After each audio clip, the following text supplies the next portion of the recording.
We've opened up our Zoom webinar for our participants to enter into our webinar room at this time. We'll give you a few moments to enter in. I do know that we have over 20 people registered to participate this evening. And as I welcome you, we'll be going over to tonight's information and logistics in just a moment as we allow more people into the room.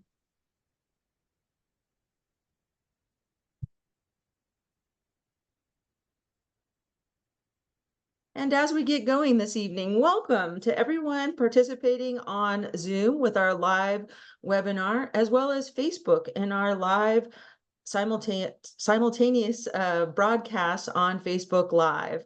Tonight's presentation is a brief history of the historic resource preservation in the city of Santa Rosa. And I want to go over a few logistics before we get started. For those participants who have never been with us before, here live on Zoom, we will go through the full presentation until about 7 o'clock before we go into questions. Although throughout tonight's event and throughout the presentation, you may use your chat bar to ask questions, but those questions will be held to the side until after the presentation is over. If you are joining us on Facebook Live, you can key in your questions into the comment section, and our administrator on Facebook will make sure that those questions are shared in the chat room, and we will be facilitating that at the end of the presentation. My name is Leslie Graves, and I am your MC here on the Zoom presentation and your facilitator of those questions, and I'll make sure to keep aware of what's happening in chat if there's any logistical issues that you need to ask questions about as well. So thank you again to both our Zoom participants and our Facebook Live participants for joining us this evening. And now I want to introduce you to our presenter. Brian Meuser is the former chair of the City of Santa Rosa's Cultural Heritage Board, a retired firefighter, and has experience restoring residential structures in our local historic districts. So at this time, I'm going to pass over the microphone and the screen to Brian as he gives you his presentation. Thank you, Brian. Thanks for being here. Thank you, Leslie, and thank you for all your work in putting these Zooms together, and thank you to the Historical Society of Santa Rosa for inviting me here tonight. And I welcome everyone who is participating with me tonight. So tonight's subject is fairly complicated, and what we're going to talk about in the end is the current state of landmark alteration permits and the Cultural Heritage Board. But I think to get there, I need to give you some basic understanding of the history of historic preservation in Santa Rosa, and a little bit of I'll run you through an example of what a landmark alteration permit is actually all about. So hopefully at the end, when we come to the final discussion point, this background will help you understand some of the terminology and some of the things that we're faced with. So let's get into it. So 1988 was a banner year for the city of Santa Rosa and for historic resource preservation in Santa Rosa. It involved the city council doing a preservation ordinance, which created the Cultural Heritage Board. It incorporated preservation language into the city's general plan. And members of the city council and the Cultural Heritage Board at the time were instrumental in initiating action to preserve neighborhoods and buildings that contributed to Santa Rosa's past.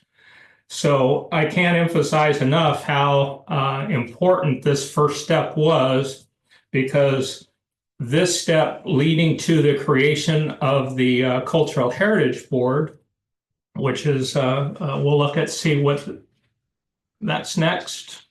So the Cultural Heritage Board, the statement of purpose that they had, which is kind of their guiding principle, was to undertake and update historic inventories or surveys, recommend designation of landmarks and preservation districts, reviewing proposed alterations to historic buildings, and promoting public awareness to preservation issues. So this statement of purpose hasn't changed through the years since, 1988, when the Cultural Heritage Board was created. And in creating the Cultural Heritage Board, if we go to the next, it was believed that the board needed to have professional attributes. And these professional attributes included being a licensed architect, a licensed general contractor, a licensed structural engineer or civil engineer, a practicing archaeologist or an architectural historian, or just a historian in general. I was fortunate in the 90s to be on the Cultural Heritage Board for a brief period of time. And they also had a couple of just members at large, or people who were just, very interested in historic preservation in Santa Rosa.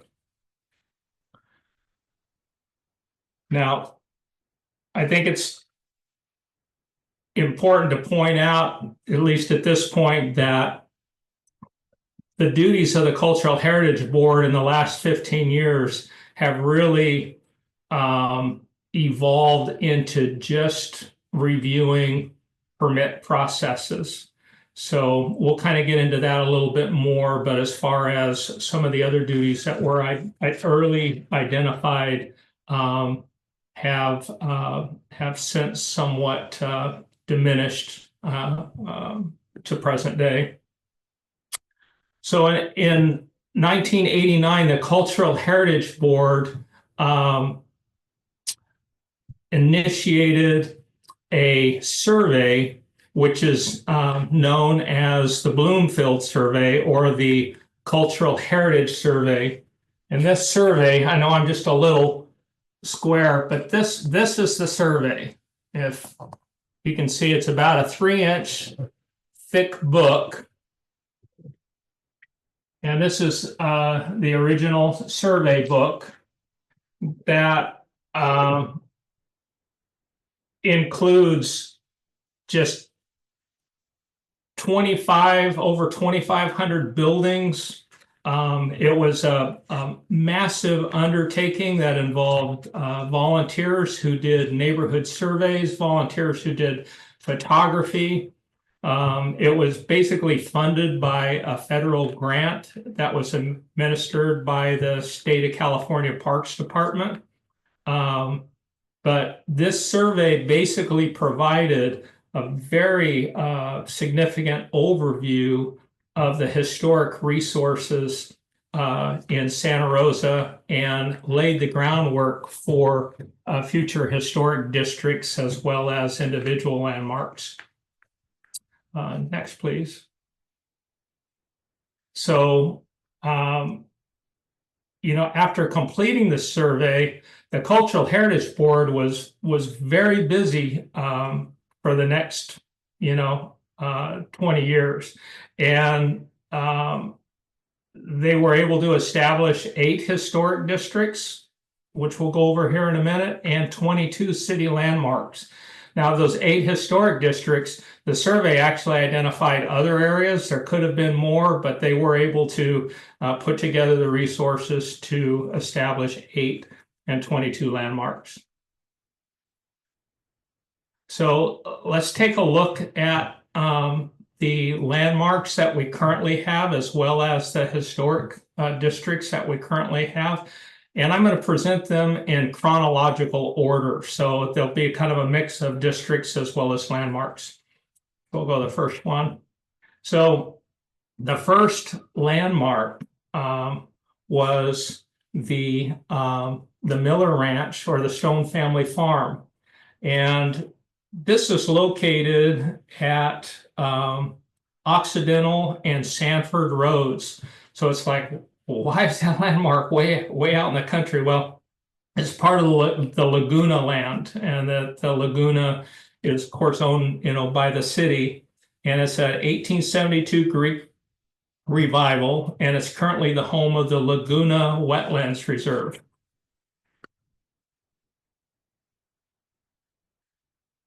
And then I know most everybody's probably familiar with the Deterk Round Barn. It's in the West End Historic District at 819 Donahue. And it's a really great example of adaptive reuse. It's a place that can be rented now for events and such. And then the Creo Adobe.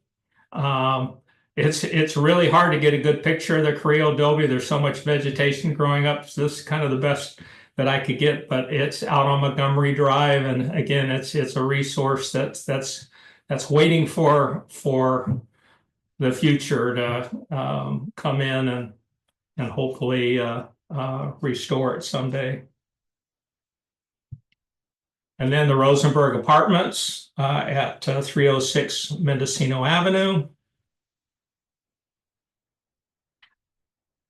And the Bolton House, that's the house that's kind of across from the fire station at 966 Sonoma Avenue.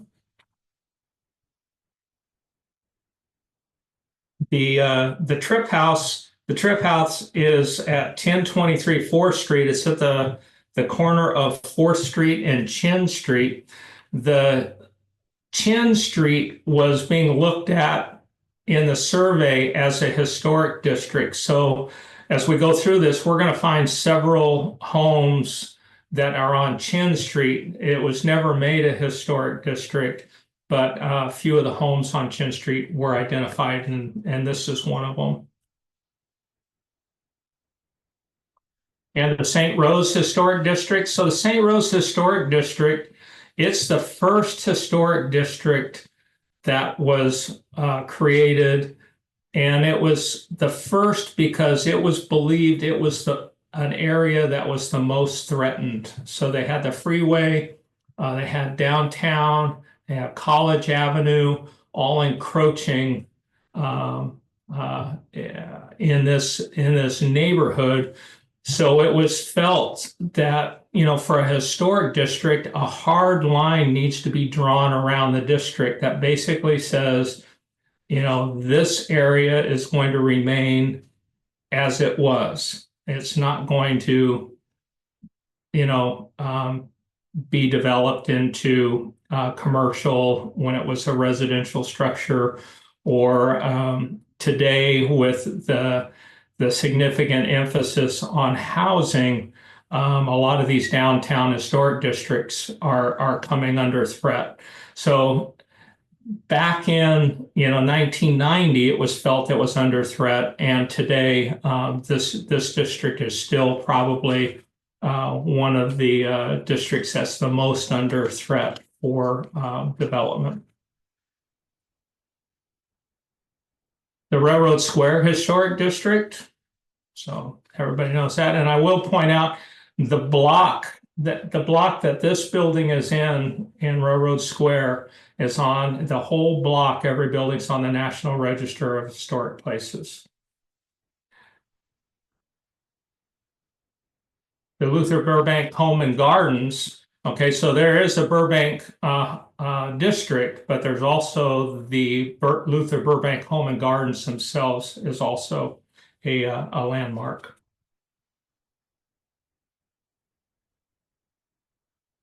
The Cherry Street Historic District. This house is at 710 Cherry Street. And then this is, again, another one of the Chin Street houses. This is at 312 Chin Street. And then, go back one, please. And then this is at 316 Chin Street. So they're almost right next door to each other. And if you're not familiar with Chin Street, it's kind of over behind Sonoma Coffee, SoCo Coffee. It's a street that runs find that it's a really short street. It's got a lot of very, very cute houses, and most of them have gone through adaptive reuse. So there are a lot of medical type, facilities in these houses. Okay. And then the Hogue House, one of the probably was considered to be the oldest house in Santa Rosa, but unfortunately it no longer exists. It got moved several times, and I think it got lost in time, and it's no longer around. Now this next slide, so if you have a sign that doesn't currently fit the current sign codes within a city, what do? Especially if you want to repair it or change it, so what you do is you make it a landmark. So the Coddingtown sign is one of our historic landmarks at the Coddingtown Mall in Santa Rosa.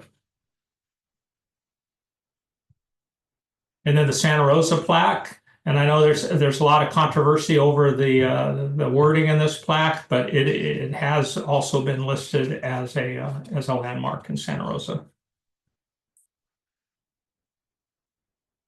The Rosenberg department store, and I don't know if some of you remember, but there was a time when this department store was under great threat of potentially being torn down or significantly changed, and with landmark status,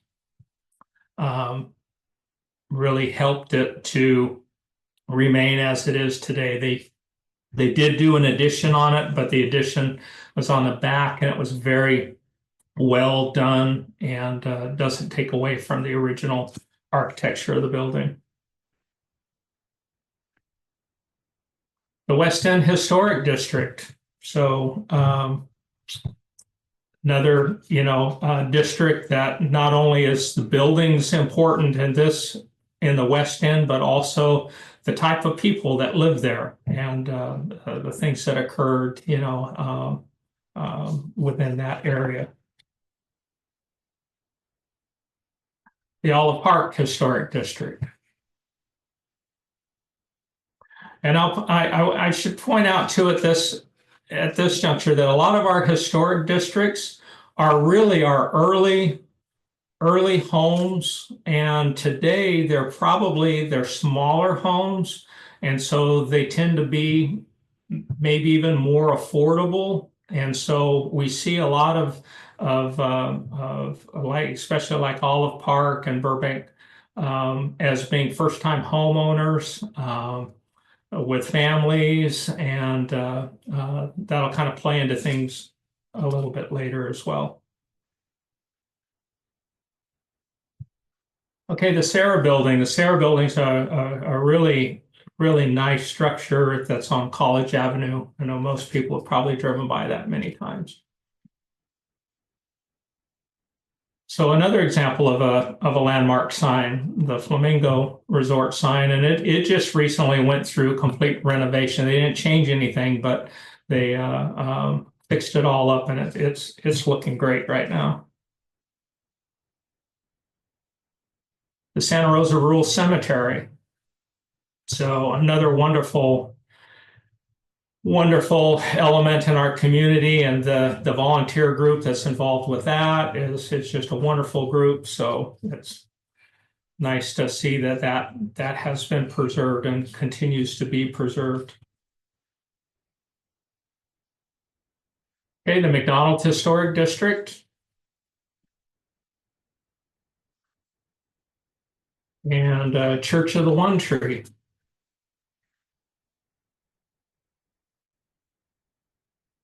And the Rose Park House. Again, this is another Chin Street house. This house at 406 Chin Street. The Fountain Grove Round Barn, which unfortunately is no longer with us. It burned in the 2017 Tubbs fire.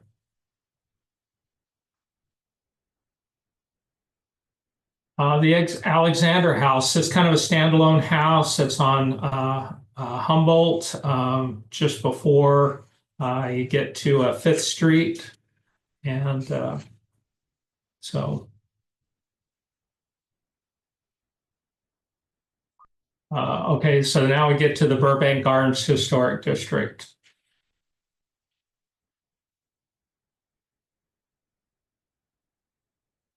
Okay, and here's my with reformatting, my slide went crooked, so everybody has to turn their head sideways. So you might, look at the Community Baptist Church and look at this building and think, well, why is that building, a historic resource or historic landmark? And the thing that's important to understand is it's not only buildings, but it can also be people, or it can also be activity or something that happened. Who lived there? What happened there? So in this case, it's really about what happened there and the people. And so this building represents the first African American congregation in the United States to join the Southern Baptist Conference in 1951. So that's why it's a landmark in our town. Okay. And then the Ridgeway Historic District. Ridgeway is kind of between college and the high school. And if you've been in that neighborhood, this is one of my favorite houses in the Ridgeway District.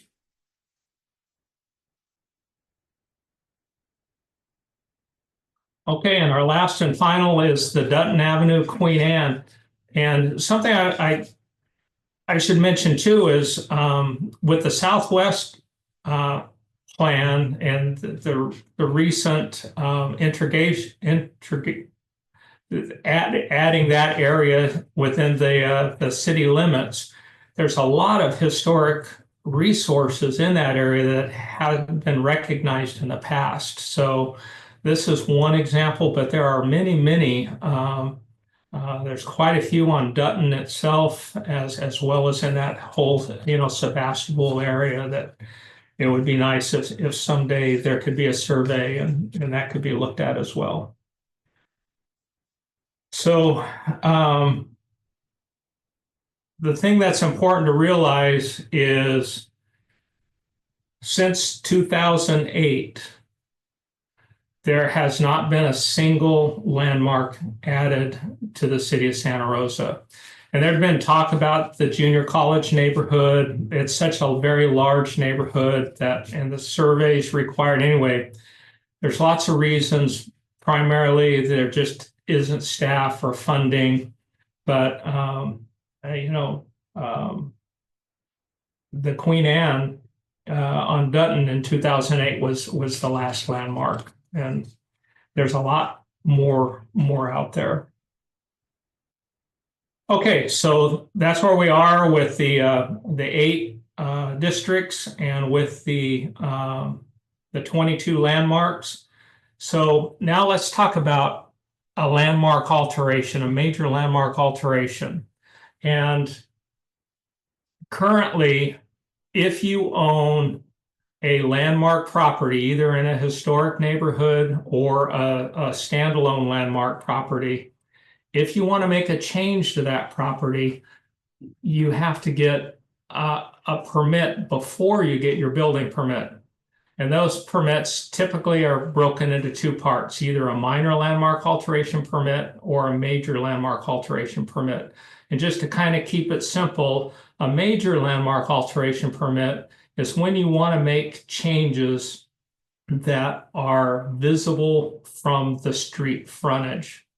So if you live on a corner lot, it could be changes to 2 sides of your building. If you don't live on a corner lot, it would probably be changes to the front of the building. A minor landmark alteration permit are for other changes, such as adding a deck to the backyard or building an accessory structure in the backyard, or even adding on to the back of the house that can't be seen from the front could be viewed as a minor landmark alteration permit. So for these next set of slides, we're just going to talk about a major landmark alteration permit. And this is a real permit that happened, that our board reviewed and approved. And just so you have an understanding of it, I thought I'd use it as an example.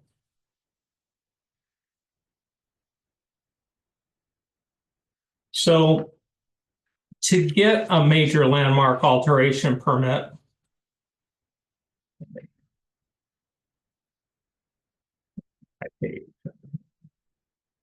okay, there are steps that you have to go through. And again, these are current kind of steps.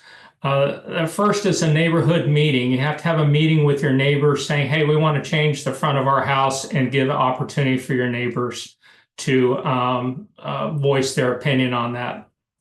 You go through a concept review process in which you can go before the Cultural Heritage Board and basically say, hey, this is what we want to do to the front of our building, and get the Cultural Heritage Board's input as to the changes that you want to make, so that when you come to them for the final, hopefully it'll go smoother because you already got a lot of their feedback. So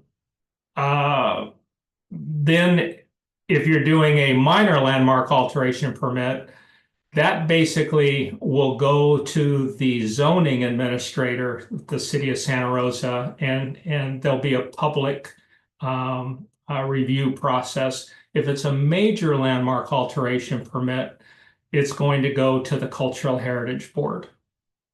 Okay, so neighborhood meeting, concept review, and then either you go to the minor landmark alteration zoning administrator, or major landmark alteration Cultural Heritage Board. So let's look at this real life example. This was a front porch remodel, and this is what the front porch looked like, and this in the Burbank Gardens neighborhood before the remodel was done. And the applicant basically wanted to, this was a remodel that was done that wasn't accurate to the original design of the house, and they wanted to make the front porch accurate to the original design of the house. Okay, so we talked about some of the elements. So concept review, they could come to the Cultural Heritage Board for concept review at no cost.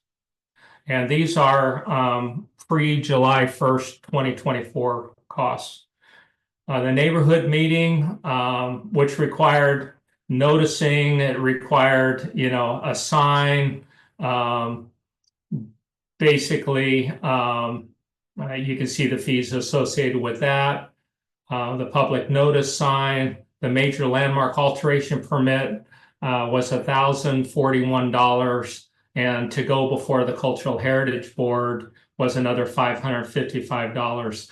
So basically, fees kind of associated with the City of Santa Rosa kind of added up to $3,299 for your front porch remodel at this point. And then to do a proper submittal, you needed a historic resource evaluation, which basically would say, this is how the house is now, and this is how the house is going to be. And in this particular case, it was a matter of undoing what was done properly and then doing back to make it back historically accurate. But they had to have a document basically explaining all of that. So they had to hire somebody who could do that. They had to have site plan elevations. They had to have a description of the design concept and architectural details and materials information. And again, this is all before getting a building permit. This is just part of the modifying your historic landmark. So that historic resource evaluation for a job that size is going to cost you about $1,000. The architectural drawings are probably going to cost you about $2,000.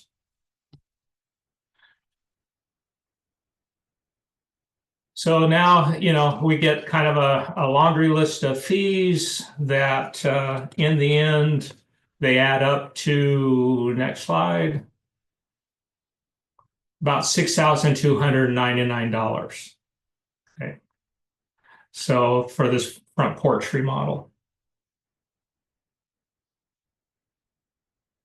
Okay, and then, so fees are one thing, but then how much time did it take to go through all this process? So we'll look at the next slide and we'll see that,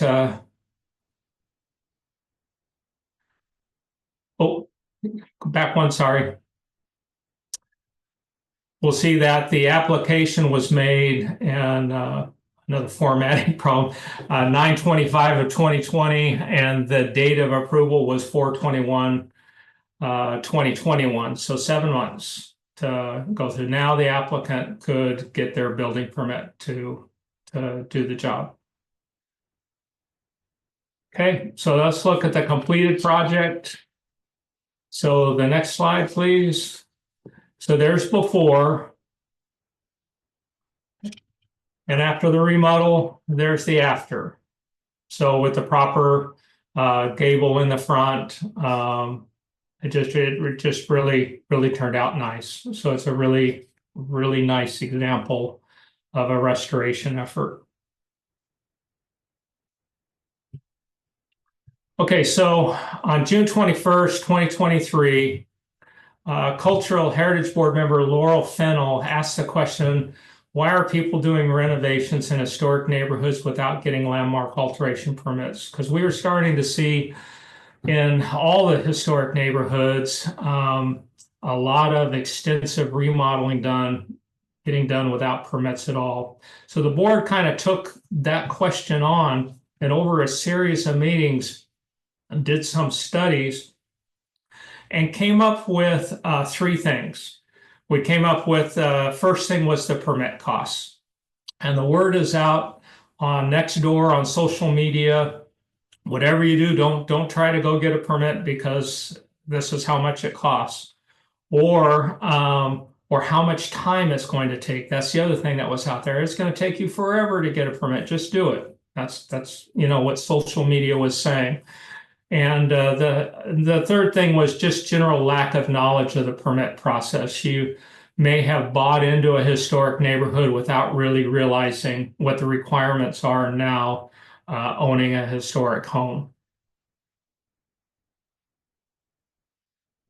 Okay, so in 2022, the city contracted with MGT Consulting to review the city's fees. And they were given instructions to remove all previously subsidized costs, which would include subsidies associated with historic landmark alterations. Stakeholder outreach consisted of 2 website surveys and 1 in-person stakeholder meeting. The Cultural Heritage Board was not aware of the study and was not asked to participate, even though we had been talking about fees and these things. Outreach to historic neighborhood representatives was not conducted. So the 8 historic neighborhoods had no knowledge of the fee study or the changes that could potentially hit them. So here's the big surprise slide. So after the fee study came out and they removed the subsidies, they determined that a concept review that was before didn't cost anything was now going to cost $605. A neighborhood meeting went from $1,253 to $2,088. A minor landmark alteration permit, and remember this is for decks and things in the backyard not visible from the street, went from $409 to $8,830. And a major landmark alteration permit went from $1,041 to $17,762. Cultural Heritage Board meeting went from 533 to 1,219. So let's apply that to our front porch. And again, I got a formatting issue here. So pre-July, if you'll recall, pre-July 1st, the front porch remodeling fees was $6,299. Today, that fee would be $25,124. So this was an extreme shock to the Cultural Heritage Board when this happened. And just to be upfront, I went to the Cultural Heritage Board, not talking to anybody about it with the intention to resign the next day, because I just felt I couldn't support that policy. And that's your job on the Cultural Heritage Board. You got to believe in the policies that you're sitting there representing. So 4 other board members felt the same way. And on July 17, 2024, 5 of the 7 Cultural Heritage Board members resigned over the new fee structure that went into effect July 1st. Fee structures were implemented without any input from the Cultural Heritage Board or the historic districts. Okay, so what does all this mean? So let's look at some potential consequences. So with these fees, we're very concerned that it's going to discourage historic homeowners from getting permits from maintaining or remodeling their homes. More code enforcement when homeowners don't get permits. People may even move out of the historic districts if they can't. Like I said before, this is a lot of small families that move in, and they move into a 1,000-square-foot house, and they want to maybe build a bedroom on the back or add to it. And with the additional fees, they just can't do it, so they'll move out and buy a house somewhere else. It may discourage buyers from purchasing in a historic district if they realize, what it's going to cost if they want to make changes to their house, and potentially motivate historic homeowners to undesignate neighborhood as a historic district. And I've heard that already, that some of the historic districts are talking about that. They're talking about going to the city council and having their neighborhood undesignated, which would really, really be a shame. Okay, so what does the future hold? Okay, so the future is pretty fascinating. It's proposed elimination of the Cultural Heritage Board and the creation of a new board that incorporates the principal duties of the Cultural Heritage Board and the Design Review Board for major landmark alteration permits greater than 5,000 square feet. Now, the Design Review Board reviews commercial endeavors, commercial buildings, and their responsibility lies in the architectural design, making sure that it fits into the neighborhood, that the living conditions, if it's like an apartment complex, are built correctly. I mean, it's all really about the commercial building, without an emphasis of historic preservation.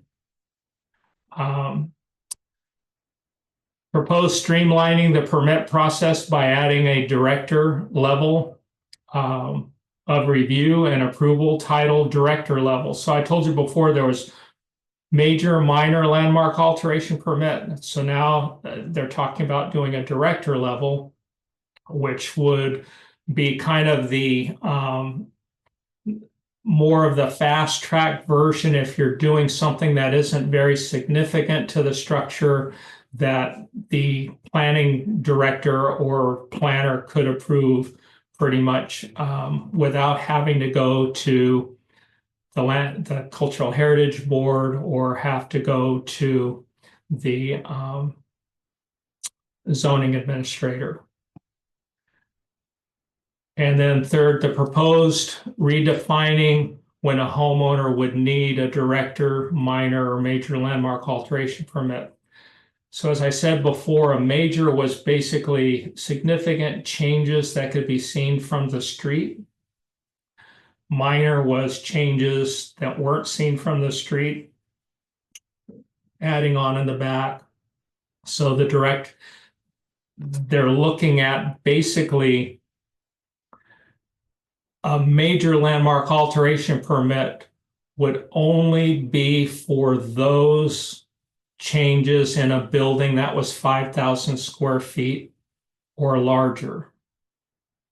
Okay, so you're pretty much looking at major landmark alteration permits are pretty much going to be all commercial type buildings. So, because we just don't have, maybe McDonald's mansion is 5,000 square feet, but we really don't have any 5,000 square feet. So anything less than 5,000 square feet would either be minor or director, and they're kind of reallocating the definitions of those things as to like a deck in your backyard. Would that be a minor or would that be a director? So they're working on those. Okay. And next, so opportunities and potential consequences. So all changes to landmarks 5,000 square feet or less will be decided by either the director or zoning administrator, depending on the work to be done.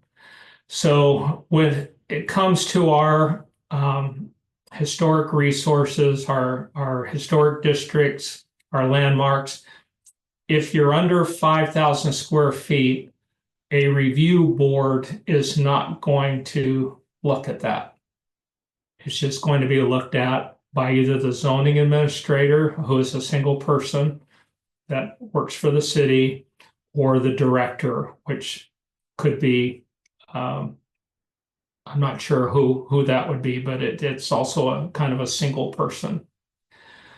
Combining the design review board and the cultural heritage board will reduce the cost of major landmark alteration permits for buildings greater than 5,000 square feet.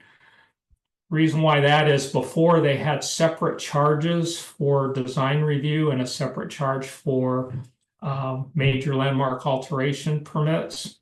So now they're going to just charge the fee for the major landmark alteration permit, the 17,000 plus dollars, and not the other, instead of both combined.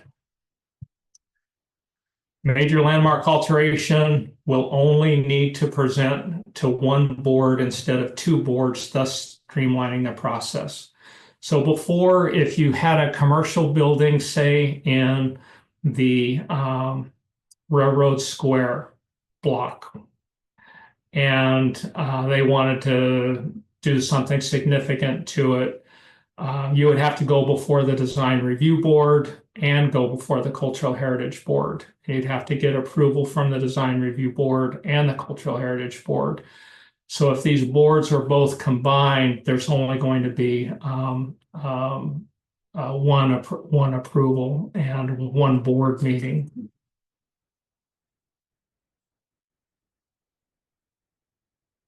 Continuing on, the CHB and the DRB have different statements of purpose, and I think this is really important. I attended the design review board meeting when these concepts were presented to them at their last meeting, and there was a lot of discomfort from the members of the design review board.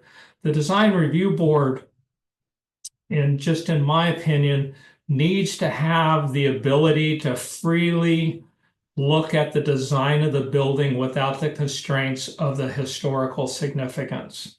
That's kind of what their job is all about. And the Cultural Heritage Board needs to have the ability to consider the historic significance without worrying about things like housing needs, design, or the need for the city to encroach into the historic district. Each board has to have a pure purpose. And there's concerns that if those boards are combined, the pure purpose of each will no longer exist. So combining the two boards may place board members in a position of conflict given the distinct roles of each board. And I'll give you just a couple of real life examples. One is at 528 B Street, and this was a single story office building, and kind of over by Brew Coffee, if you know where that is, across the street. And they were going to build a 5-story apartment complex. The design review board loved it. They loved it because that 5 stories blocked the look of the parking structure that was behind it. It was a nice new building. It was a nice design. So the design review board was all over it. The Cultural Heritage Board, historic districts have a limitation of 3 stories. They have a height limitation. And again, I talked about before of drawing that line that basically says, this is a historic district. We're going to preserve, we're going to protect this district. And so the Cultural Heritage Board did not approve it because of its height. And to me, that's a real example of how each board has to be able to act independently and do their job. Now, ultimately, this design then went to the city council, and I think that's appropriate in some cases. I think in some cases, when a historic resource is going to be removed or destroyed or changed in a neighborhood for something new, I think the design review board needs to do their job, and I think the Cultural Heritage Board needs to do their job. And if they don't give both approvals, then the city council has to make the decision as to whether this resource should be changed or not. The other example I have is at 125th Street. It's the Trocini building in Railroad Square. Now that building is also in that block I told you about. That's on the National Register of Historic Buildings. And it's been changed a lot through the years. It isn't the prettiest building, but it is on the register. And we had a review of a proposed 5-story building that would have looked much like the hotel across the street from the building on 5th Street.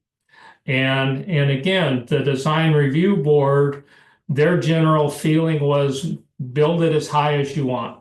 You know, we love new tall buildings. The Cultural Heritage Board was, this is on the National Register, the whole block. We need to preserve Railroad Square. We need to preserve this block. You need to come back with a plan that limits it to 3 stories. So, you know, to me, these are just really good views. I'm thinking about if there was just one board that had to make the decision on both of these projects, how would they do it? If I was on that board, how conflicted would I be, or how challenging would it be? Okay, and next. Okay, so design review, board design and professional qualifications.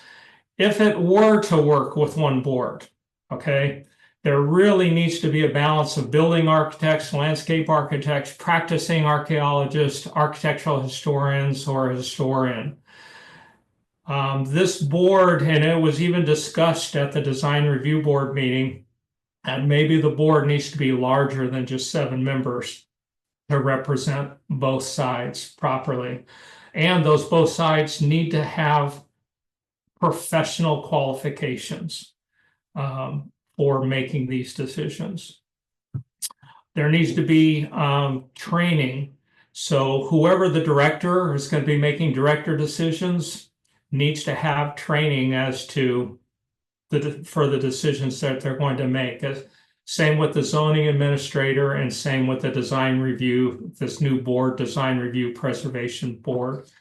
And I'll be honest with you, there has not been training available in the past. And I will, I guess it's probably a good time to mention it. Our boards have gone from being professional boards with people that have the professional attributes that would lead to appropriate decision making to whoever we can get to volunteer to serve on the board. And part of that is probably from the unavailability or the unwillingness of professionals to serve on boards, but probably the biggest factor that's led to it is district elections. So each council member appoints somebody, one of the 7 members on each of the boards. And they typically try to pick somebody from their district. And in doing so, oftentimes they just pick whoever they can get that's willing to serve on the board. And we get great people, we get willing people, but when it comes to design review, when it comes to historic preservation, we need to really go back. Remember that first slide that I showed you that showed the professional qualifications? That was the original design. And I think that's what needs to be reinstituted. If not, there needs to be training done. Okay, next slide. Okay, so what about the fees? So currently the director level permit fee is to be determined. They haven't said what that fee is going to be, but as it stands now, a minor landmark alteration permit fee is still $8,830 versus the $400 it was before. Major landmark alteration is $17,762. So really the fees, to me, that's the elephant in the room. That's really what got this whole thing going, was this significant increase in fees. And it's the city would tell you that we eliminated the subsidies. And so without the subsidizing of the costs, this is what the actual fees are. And I'm going to quote Denise Hill, if you know Denise Hill. And Denise Hill basically said, these aren't subsidies, this is the city making an investment in their historic districts. And if you think about going to downtown Petaluma, you don't go to downtown Petaluma because necessarily the businesses, you go to downtown because you like the environment, and then the businesses profit from that environment. And if we lose our historic neighborhoods, if we lose our historic landmarks, and it can be a slow, just chipping away process, then they don't come back. Once they're gone, they're gone. Okay, next slide. So to sum things up, 1988, the board with specific professional qualifications was created to address Santa Rosa's historic resources. District elections, where each council member appoints one board member to make it difficult to achieve professional qualifications recommended in the Cultural Heritage Board's original design. Processing of landmark alteration permits is complicated and requires significant staff time and review. The city's goal of cost recovery for all permits and subsidies for landmark alteration permits and has potential negative consequences. The city now seeks to streamline permit process and consolidate boards. And on that last one, the consolidating of boards, I don't believe that is coming from a need of regarding historic preservation or design review. I think that's coming from an economic need of the city to try to reduce the costs of the number of boards that they have. And so in some case, what make economic sense may not make good sense for the actual jobs of design review and um, cultural heritage board. Okay, and then conclusion. So what do you think? Should homeowners in historic districts pay additional fees for repairs or changes to their building? And should the Cultural Heritage Board and Design Review Board be consolidated into a single board? So those are kind of my closing thoughts. I'll leave with you. So thank you, Leslie. That concludes my presentation. Thank you, Brian. I wanted to get through those introductions so quickly. I feel like I didn't thank you enough for preparing all of this great information, and obviously your passion, your life's work to bring this to everyone, not only tonight, but as most of you know, this will be on a recording and available on YouTube in less than 24 hours. And also you can watch the recording on Facebook. That Facebook Live presentation that is simulcast also is recording on that page. But Brian, wonderful job bringing all of this very important information to us. I know that you said that you went to that design review board, cultural heritage board meeting. It was a design review board meeting last week, discussing this merge, I believe. So that was the meeting that you went to, and then you're bringing all of this information to us right now, being that you've removed yourself and resigned from the Cultural Heritage Board, but obviously still very, very involved and very passionate about this information. So thank you so much for bringing it to us, giving us these very challenging questions. And I'm sure that there are more questions from our participants this evening. I know Larry has already been on the chat and has said quite a few things. So I'll get to what Larry is saying right here about asking if there is an actual directory. You went through all of the historic designated landmarks and districts in your presentation tonight, but is there a directory for the historic buildings and neighborhoods on the city website maybe, or in another location? Yeah, and again, I'll bring up Denise Hill again because she did a Wikipedia page that has the historic landmarks and the City of Santa Rosa websites has the historic neighborhoods, but it's very, very difficult to find the 22 landmarks. But Wikipedia has the 22 landmarks. In fact, yeah, I'll leave it at that. And Denise, I know is online with us, I believe, and helping to administer those comments and questions from the Facebook page over to our presentation tonight. So she may drop in a link to that Wikipedia page in the chat as well. And Denise is just saying some things right here.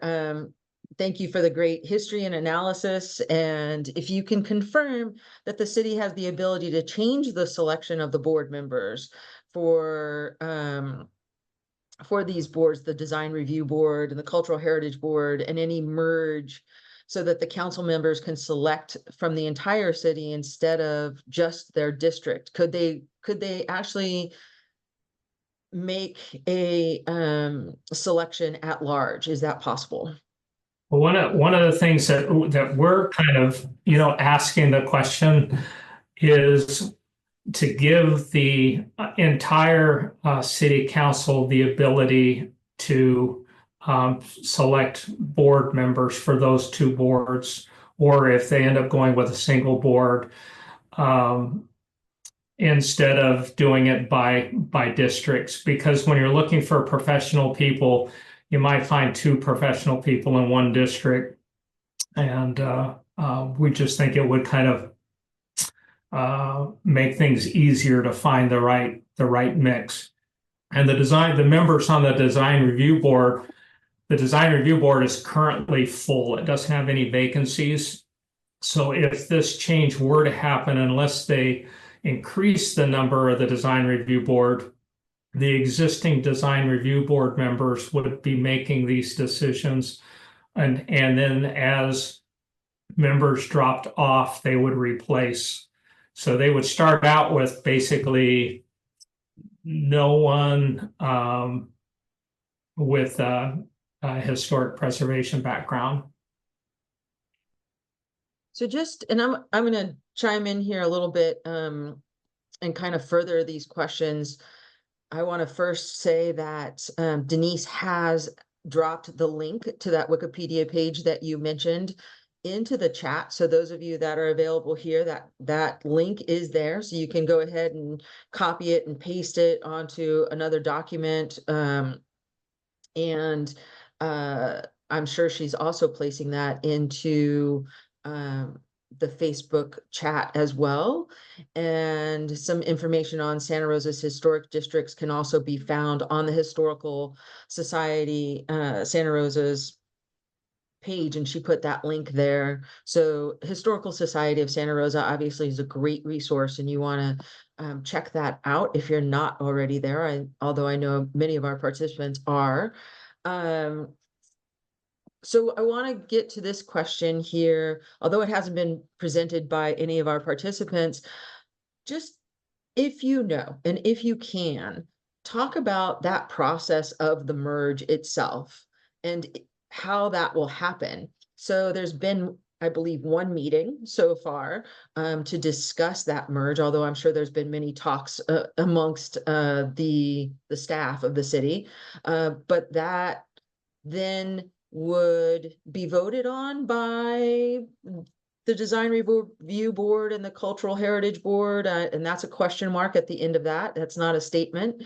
And then would it go to a recommendation, let's say go to the city council, and would there be a city council vote, and would there be time for a input from those historic districts? You mentioned those historic districts before were not consulted. There was no knowledge of what was going on with some of the review of what was happening with this fee schedule. But are those historic districts going to be consulted? Is there going to be a town hall? Will there be time for public input? And I realize you are not the design person of this master plan, and you are maybe answering it with your knowledge, not necessarily the full knowledge of what's going on behind city hall doors. What happens next is these changes are basically occur in the zoning code, and the planning commission is the overseer of the zoning code. And changes to the zoning code typically are approved by the planning commission and then sent on via resolution to the city council for their final approval. So in the planning commission's December meeting, they're going to be presented with these zoning code changes for their review and their approval. And of course, I will be going to that meeting and speaking as well, at least, my thoughts and concerns. And then should they approve the zoning code changes, then it'll go resolution to the city council, probably to be heard sometime when the new council's in seat, probably in February. And then step 2 was going to be, then they were going to address the fees with the city council. They were going to come back with a review of the current fee structure and possible recommendations at that point. And that would be the opportunity with the city council to see if we could get the city's reinvestment back into the historic neighborhoods. All right, so just so that to be clear, and what I'm hearing you say is that the Cultural Heritage Board, in that discussion with the Design Review Board that had the meeting last week, was just a discussion. brought about concerns and issues and feelings. And now that planning commission meeting in December, which would you be able to share that date with us? No, I'd have to look out. For some reason, I'm thinking it's December 10th, but if you go to Planning Commission, a City of Santa Rosa, there are meeting schedules on there. But also, just to be clear, the Cultural Heritage Board, with the 5 members resigning, no longer has a quorum. So it has not met since July, since the meeting that the 5 members resigned. And so the meeting with the design review board was their regular scheduled meeting, and it was the city presenting for their review the zoning code changes that would create this new board. So the Cultural Heritage Board wasn't represented at that meeting. It wasn't a joint meeting. It was just the design review board. Yeah, that's an important distinction. So thank you for that information. Without that quorum, they haven't had that meeting for a number of months. So they were simply represented, not necessarily had any true input. That was a design review board meeting is what I'm hearing. And that planning commission meeting, I'm looking that up right now. And the December meeting for 2024, it looks like December 12th at 4:30 p.m. At City Hall. So that's December 12th is that planning commission meeting. And so what you're saying is that planning commission is then able, through the zoning code, to make the recommendation to the city council, and the city council would then have a vote. And you're saying that that timeline would probably be in February because as we all know, we went through a general election at the beginning of November, and our new city council elected members will come into office, I believe, in one of their December meetings, and they will need to vote in the new mayor because we've had that 2-year term at this point, and then who the new vice mayor will be. And that business will probably not be heard until February. Right. There you go, folks. So I'm trying to get that all very, very clear so that folks know that information. Did I get any of that incorrect? Doesn't look like it. So I'm going to add in that Denise actually is talking about the Sonoma County Library in the chat area with the history and genealogy department, and that they would have the 1990 Cultural Heritage Survey historic properties inventory, the 50-page document that includes all city structures over 50 years old. And there's a link that she puts there.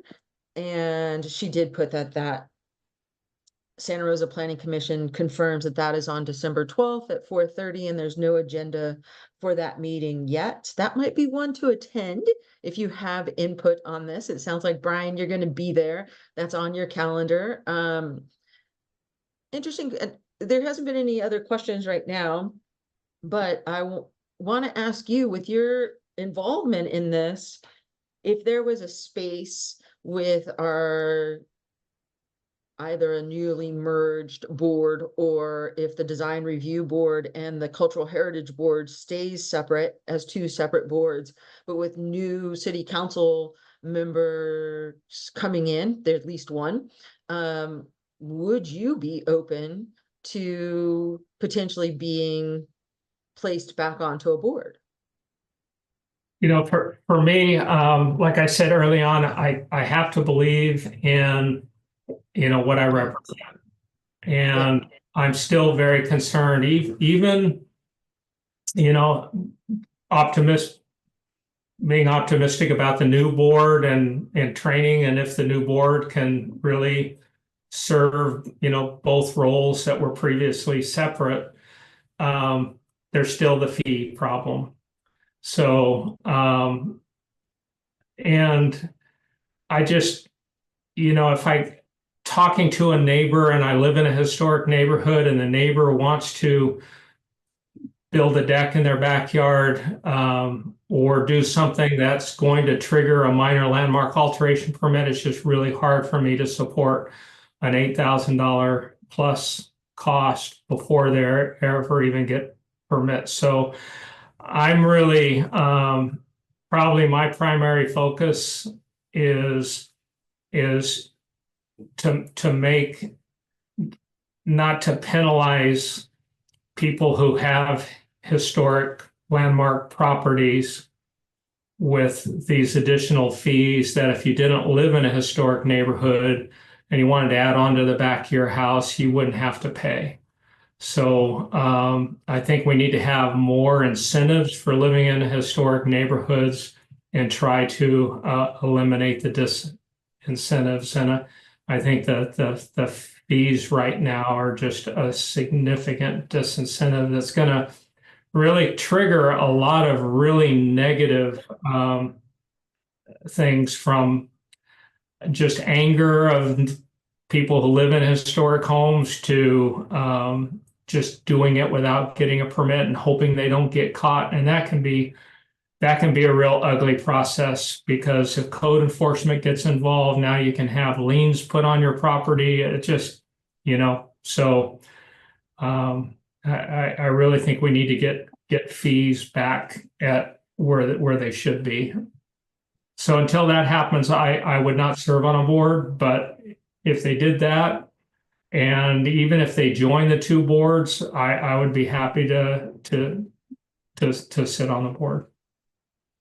Yeah, I hear you loud and clear on that. And I even remember at one point in time, correct me if I'm wrong, but wasn't the Cultural Heritage Board looking at reducing fees? That at one point in time, those lower fees that you now are showing in that fee schedule compared to these, as Larry says, outrageous fees that are shown now, wasn't there talk of lowering them to make that more accessible for more of the homeowners in some way? Well, that was the discussion that we were having. And in fact, the example that I gave of the front porch remodel was an example that was given to the board itself, because the board members were surprised and concerned that the $6,000 fee for that remodel was way, way, way too much money, because they still had to get a building permit and pay those fees. And so again, so when it went from that to over $20,000, it was just, so yeah, we really think, and the other thing that's probably important to know is in the past 10 years, there's only been 11 major landmark alteration permits. So it's not like if the city chooses to make an investment and do the subsidies, it isn't like they're losing a huge amount of money. It's a little more than one a year that they would need to make an investment with a planner, with the staff time to to be willing to subsidize those costs associated. But the word on the street and through social media of these high fees will create a much greater negative effect than the cost it would cost the city to subsidize those fees. It's not like a major landmark alteration permit's happening, every day. Now, the city will also tell you that if you're willing to keep everything like it is and just do a repair using the same materials that were their original, not make any changes, that you'll be able to do that with minimal fee costs and just move straight to a permit fee. But in a lot of cases, the original materials aren't available anymore, and so you have to make a change. And so anytime you're looking at a change, then it brings the question, okay, who's going to review that change? Is it going to be the director? Is it going to be the zoning administrator, or is it going to be this new board? And of course, this new board's only going to look at things 5,000 square feet or greater, which it really means it's going to be very far few between. You're talking about Railroad Square, you're talking about areas where historic neighborhoods border the downtown. Um, and those just aren't going to happen very often. As you mentioned, that mostly commercial buildings, maybe a building like a McDonald mansion that's over 5,000 square feet, but I'm hard pressed to think of many houses that are over 5,000 square feet in those historic neighborhoods. I'm sure that there might be one or two more that beyond McDonald Mansion, but it'd be hard to think of them right this second. With that as well, the appointment you talked about this appointment of people and how the district elections have really changed how that works. Is there any talk that you heard of on the street, as you mentioned, of how to mine, how to reach and cultivate people onto those boards that have those qualifications? I would imagine it's very hard if you're a city council person to think about all the different boards and commissions and committees that you need to uh, place people on and find all of those people. But when it comes to this kind of a qualification, maybe there should be some kind of a resource so that you can find those people. Yeah, it would be great if there was an outreach that could happen. And it's funny, through this process, we've had actually some very good candidates that have emerged. And so I think sometimes it's just a case of doing what's easiest instead of doing what's needed. And it was just a lot easier to just go out and ask a friend or ask, hey, would you be on this board? Or, and when you're looking for quality decisions, you really need to have the professional attributes that are going to give you those decisions. Yeah. Well, we have a little bit of time now. It's still it's 7:17 right now. 18 at the second. And I want to make mention that we still have time for a couple more questions. If you have questions that you want to place into either the comment section of our Facebook Live simulcast, or if you'd like to place their question into the chat bar here on Zoom. This presentation is being recorded, and the recording will be available on YouTube in less than 24 hours. And you can find information about the Historical Society of Santa Rosa on their website. And if you do happen to go to YouTube and you're looking for their page, just put into the search bar on YouTube, Historical Society of Santa Rosa, and you'll find a plethora of webinars available to you that you can listen to and watch from there. Larry asked a great question. Thanks, Larry, for piping in right there. Where is that Santa Rosa plaque in where the creek is at? I could answer that, but I want you to, Brian.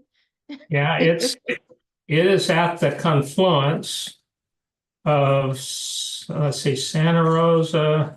Let me find it here. Is at the confluence of Santa Rosa and Brush Creek.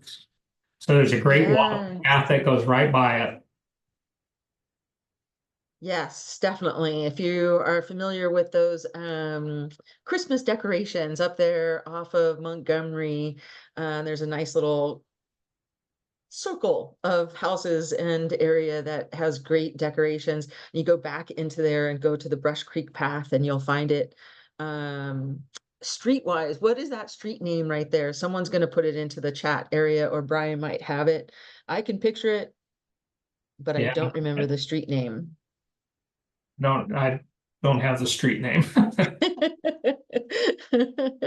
Um, oh, yes, Hermit Way. There you go. Hermit Way is right back in there. You also really briefly, you mentioned the West End district when that slide, I believe, came up.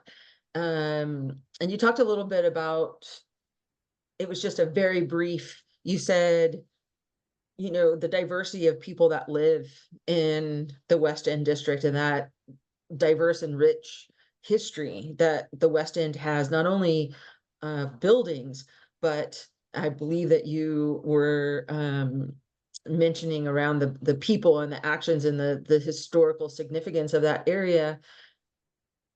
And you then went on later on in your presentation and talked about those consequences of something like this happening, and these large, enormous fees, and the review process being changed.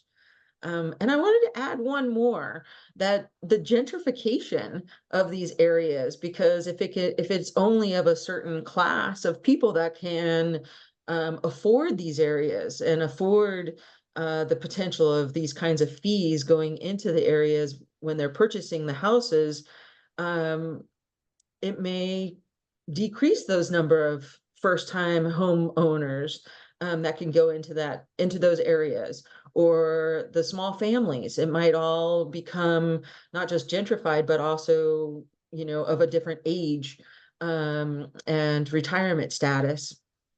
So can you talk a little bit about that? Have you seen some of that happening because of these kind of historical preservation district fees?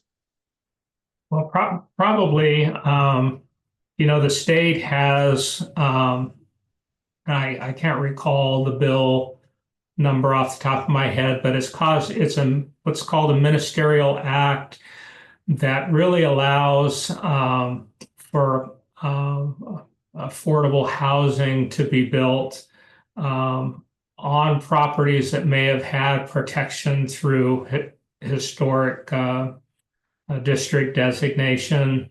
And so, you know, that's a potential threat through a historic neighborhood. Um, and then just the general pressure for housing in general. And, our West End, Burbank Gardens, even Cherry Street, St. Rose, that we all border a downtown that wants to grow, and it wants to grow tall, it wants to grow high.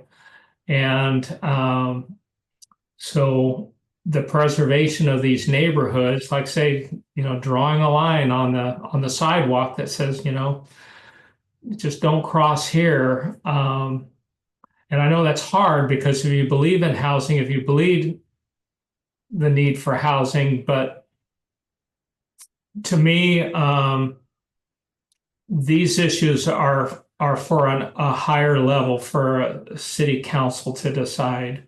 So if you have, like I said before, a design review board that says, yeah, let's build it, let's go 7 stories, but it's in the St. Rose neighborhood off of B Street, and the St. Rose neighborhood and the Cultural Heritage Board says, no, we really need to stay, in compliance with the historic neighborhood. Then the city council needs to decide, are you going to sacrifice, elements of the historic neighborhood for housing? It shouldn't really have to be decided by the Cultural Heritage Board or the Design Review Board. Yeah, yeah, and thank you for going into that detail about those two areas, both the one on B Street and the one on Fifth Street as well. Karen Stone does confirm that's Hermit Way, Hartley Drive, and the surrounding area equals Christmas Tree Lane. I didn't even know that it was actually called Christmas Tree Lane, but they do a wonderful job, and it's something that you should always go and see. And then back behind that area, you can head into Brush Creek, and it's a wonderful walking and cycling and running path back in that area as well. So do you have anything that you want to, Denise says Santa Rosa's historic districts contain some of the most dense housing in the city. Thank you, Denise. Brian, do you want to, is there anything that you feel like you've missed in updating everybody, or that you'd want anybody to know about before we conclude this webinar?